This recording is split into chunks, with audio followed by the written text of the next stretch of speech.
So hello friend, welcome back to our new video. आइए जानते हैं यूपी की कुछ खास खबरें, महत्वपूर्ण जानकारियां हैं, टॉप ट्रेंडिंग न्यूज है और आपके फायदे की खबर है। आइए जानते हैं यूपी की कुछ खास खबरें और अन्य राज्यों से भी कुछ इंपॉर्टेंट जानकारियां हैं। तो इस वीडियो में आप अंत तक बने रहिएगा। चलिए शुरू करते हैं।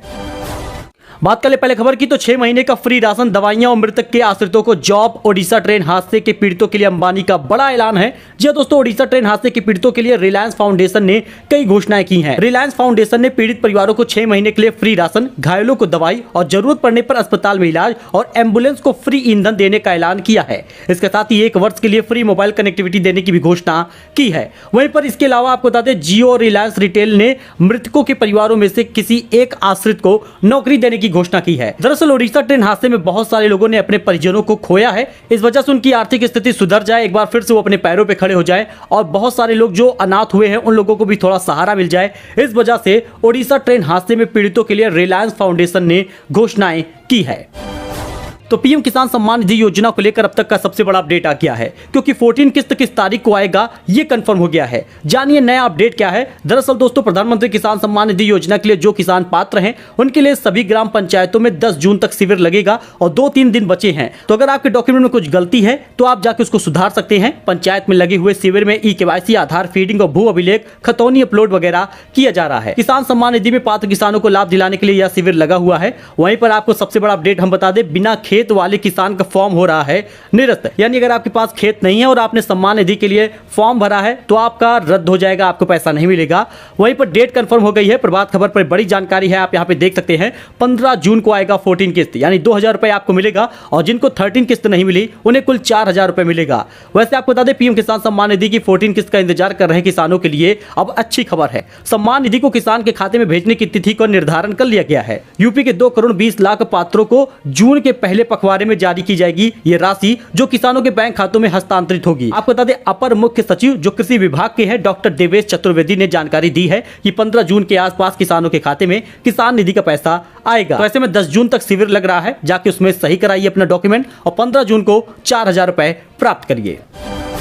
तो राशन कार्ड धारकों के लिए एक बड़ी खबर सामने आ गई है। अगर आप भी राशन लेते हैं जून महीने में तो आपको किस तारीख से राशन मिलेगा और इस बार जून महीने में क्या क्या राशन मिलने वाला है, कोटेदार की तरफ से क्या अपडेट आया है, कोटेदार को क्या लाभ मिलेगा ये भी जानेंगे। वही दोस्तों, आपको बता दें, जुलाई से राशन बंद होने वाला है, यानी जुलाई से राशन अब फ्री वाला नहीं मिलेगा। दरअसल दोस्तों बता दें, अब आपको एक राष्ट्र एक राशन कार्ड के तहत राशन कार्ड में दर्ज परिवार के सदस्यों का ई-केवाईसी कराया जाना जरूरी है।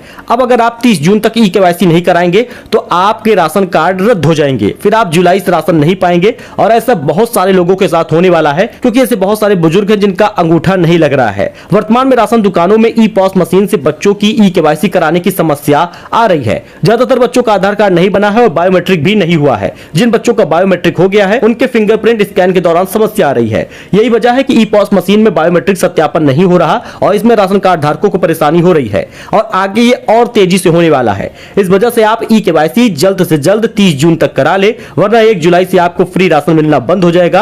जो दिसंबर 2023 तक फ्री मिलने वाला है उसका लाभ आप नहीं ले पाएंगे।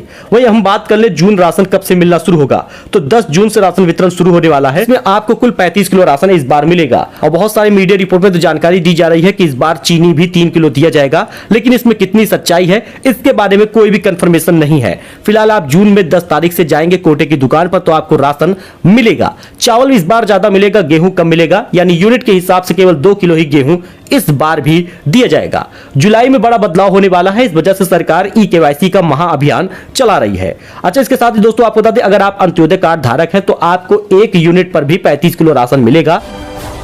वहीं दोस्तों एक बड़ा अपडेट ये भी सामने आ रहा है कि अटक सकती है पीएम किसान सम्मान निधि की 14 किस्त। 68,000 किसानों को लग सकता है बड़ा झटका, क्योंकि यूपी में कई ऐसे किसान हैं जिन्होंने अभी तक ई-केवाईसी नहीं कराई, भू लेख का सत्यापन नहीं कराया। भले ही कैंप लग रहा है लेकिन कोई कैंप में जाना नहीं चाहता। ऐसे में 68,000 लोगों का नुकसान होने वाला है। इन किसानों को पीएम किसान सम्मान निधि से वंचित होना पड़ सकता है। दरअसल इन किसानों ने अपनी ई-केवाईसी नहीं कराई। जिला प्रशासन ने किसानों से ई-केवाईसी कराने की अपील की है। जनपद में लगभग 3,13,000 से ज्यादा लोग हैं जो किसान सम्मान निधि का पात्र हैं, लाभ पाते हैं, लेकिन अभी तक इनमें बता दें तो ई-केवाईसी कराई ही नहीं है। अभी भी जिले में 68,000 किसान ऐसे हैं जिन्होंने ई-केवाईसी नहीं कराई और बहुत से किसान धारक जब ई-केवाईसी कराने जा रहे हैं तो उनका अंगूठा नहीं ले रहा, वेरीफाई नहीं हो रहा। तो एक बड़ा वाकया सामने आया जिसमें डीएलएफ मॉल में गायब हो गया हीरे की अंगूठी। लेकिन एक बड़ी खबर यह भी सामने आई जिसमें नोएडा पुलिस ने चंद घंटे में दिल्ली से किया इसको बरामद। आपको पता ही होगा कि बहुत सारे लोग पुलिस वगैरह पे इल्जाम लगाते हैं कि सरकार काम नहीं कर रही, पुलिस काम नहीं कर रही, लेकिन एक सराहनीय काम हुआ है क्योंकि जनपद गौतम बुद्ध नगर में थाना सेक्टर 20 पुलिस ने डीएलएफ मॉल से एक महिला की गुम हुई करीब 5 लाख की अंगूठी जो कि हीरे की थी चंद घंटे में दिल्ली से ढूंढ निकाला। महिला ने इस कार्रवाई पर पुलिस का आभार जताया है। वहीं पे चलिए जान लेते हैं वेदर अपडेट के बारे में, क्योंकि अगले 15 दिनों तक कहीं पर भी बारिश के आसार नहीं है यूपी में। हालांकि कहीं पर बूंदाबांदी भले ही पड़ जाए लेकिन बारिश का कहीं पर आसार नहीं है अगले 15 दिनों तक। कानपुर मंडल समेत पूरे यूपी में अगले 15 दिनों तक कहीं पर भी बारिश के आसार नहीं। वैज्ञानिकों ने किसानों को दी है हिदायत। आपको बता दें देश के अधिकांश क्षेत्र भीषण गर्मी का सामना कर रहे हैं और ऐसे में दक्षिण पश्चिमी मानसून रविवार को केरल में दस्तक देना था, लेकिन ऐसा हुआ नहीं और मौसम विभाग का अनुमान गलत साबित हो गया। मई महीने में मौसम विभाग ने 4 जून तक मानसून आने की संभावना व्यक्त की थी। वहीं पर एक बड़ी घटना हुई, इकाना स्टेडियम का बोर्ड गिरा आंधी से और मां बेटी की मौत हो गई। दरअसल यूपी की राजधानी लखनऊ में सोमवार को आई आंधी के चलते अटल बिहारी वाजपेयी इकाना स्टेडियम में हादसा हो गया। दरअसल स्टेडियम में लगा बोर्ड अचानक से गिर गया। जहां बोर्ड गिरा वहीं पर कानपुर की एक कार खड़ी थी। कार के अंदर मां बेटी समेत ड्राइवर उसी में दब गए। घटना की खबर मिलते ही आनन फानन में अधिकारी मौके पर दौड़ पड़े, लेकिन बचाव राहत कार्य जारी है। फिलहाल आपको बता दें बोर्ड के नीचे कई लोगों के दबे होने की आशंका जताई जा रही है। बोर्ड गिरने की वजह से मां बेटी की मौत हो गई जबकि ड्राइवर और एक महिला घायल मिले हैं। वहीं मुख्तार अंसारी को उम्र कैद की सजा हुई है और 1 लाख का जुर्माना भी लगा है। 32 साल पहले वाराणसी में कांग्रेस नेता अवधेश राय की सनसनीखेज हत्या के मामले में अदालत ने मुख्तार अंसारी को आजीवन कारावास की सजा सुना दी है। उस पर 1 लाख रुपए का जुर्माना भी लगा है और एक अन्य धारा में 20,000 रुपए का और जुर्माना लगा है। जुर्माना न चुका पाने पर मुख्तार अंसारी को 6 महीने की और सजा भुगतनी पड़ेगी। तो मुख्तार अंसारी को 32 साल बाद सजा उम्र कैद की मिली है।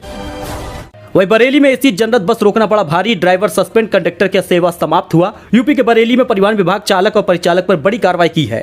बरेली से कौशाम्बी जा रही बरेली डिपो को जनरत एसी बस को धमोरा के पास रोककर चालक और परिचालक ने 2 यात्रियों को सड़क किनारे नमाज पढ़वाना शुरू करवा दिया। बस में बैठे एक यात्री ने इसका विरोध किया और नमाज पढ़ने का वीडियो बनाकर ट्वीट कर दिया। दरअसल यूपी के बरेली में परिवहन विभाग ने चालक और परिचालक पर बड़ी कार्रवाई की है और इनकी सेवा समाप्त कर दी है। वहीं ड्यूटी से लगातार गैर हाजिर चल रहे 6 डॉक्टरों पर गिरी है गाज। डिप्टी सीएम ब्रजेश पाठक के निर्देश पर निलंबित कर दिए गए हैं। डिप्टी सीएम ब्रजेश पाठक ने लापरवाह आधा दर्जन डॉक्टरों पर बड़ी कार्रवाई की है। सोमवार को हाथरस के 6 डॉक्टरों पर गाज गिरी है। यह डॉक्टर लगातार ड्यूटी से गैर हाजिर चल रहे थे और ड्यूटी में शिथिलता बरतने पर डॉक्टरों पर कार्रवाई हुई है। वहीं अपने क्षेत्र के सड़कों के निर्माण के लिए विधायकों को मिलेंगे 7.5 करोड़। 2024 चुनाव के पहले अहम फैसला हुआ है। डबल कनेक्टिविटी रोड व पुनर्निर्माण के लिए प्रदेश के विधायकों को 7.5 करोड़ रुपए प्रस्ताव लिए जा रहे हैं। आपको बता दें इसमें वो अपने क्षेत्र की सड़कें बनवा सकेंगे और यह राशि विधायक निधि से अलग होगी। तो जिस प्रकार से मौसम का तापमान बढ़ रहा है वैसे ही बढ़ी हुई बिजली का भी मांग हो रहा है। दरअसल आपको बता दें बैंकिंग व्यवस्था दे रही है फिलहाल राहत। आपको पता ही होगा कि मौसम में तापमान लगातार बढ़ता जा रहा है और ऐसे में बिजली की डिमांड भी बढ़ रही है। यूपी में मौसम का तापमान बढ़ता जा रहा है, इसके साथ ही बिजली की मांग बढ़ने की वजह से अब बिजली संकट का खतरा मंडरा रहा है। फिलहाल बैंकिंग व्यवस्था ने राहत दी है, कॉर्पोरेशन को महंगी बिजली नहीं खरीदनी पड़ रही। तो अब नहीं मिलेगी जुकाम बुखार की ये दवाएं, सरकार ने लगा दिया है प्रतिबंध, कर रहे हैं इस्तेमाल तो हो जाइए सावधान। जुकाम और बुखार में काम करने वाले 14 तरह की कॉम्बिनेशन कई प्रकार के सॉल्ट वाली दवाओं को प्रतिबंधित किया गया है। अब इन दवाओं की बिक्री करने वाले मेडिकल स्टोर संचालकों पर भी कार्रवाई होगी। अगर आप बेच रहे हैं तो आपके ऊपर FIR होगा और अगर आप खरीद रहे हैं तो आप भी अलर्ट रहिए, क्योंकि उत्तर प्रदेश में बुखार, खांसी, सीने की जकड़न से जुड़ी 14 दवाओं की बिक्री और खरीद पर रोक लगा दी गई है। इसके साथ ही फिरोजाबाद में करीब 4 करोड़ की दवाओं की बिक्री व आपूर्ति पर रोक लगा दी गई है। एजेंसी संचालकों को संबंधित दवाएं कंपनी को वापस करने का आदेश भी दिया गया है। सो दोस्तों ये कुछ अपडेट था जो आपके साथ शेयर किया गया है। आई होप आपको ये पसंद आया होगा। ऐसी जानकारी अपडेट के लिए आप हमारे साथ जुड़े, चैनल को सब्सक्राइब करें। मिलते हैं नए अपडेट में नई जानकारी के साथ। धन्यवाद।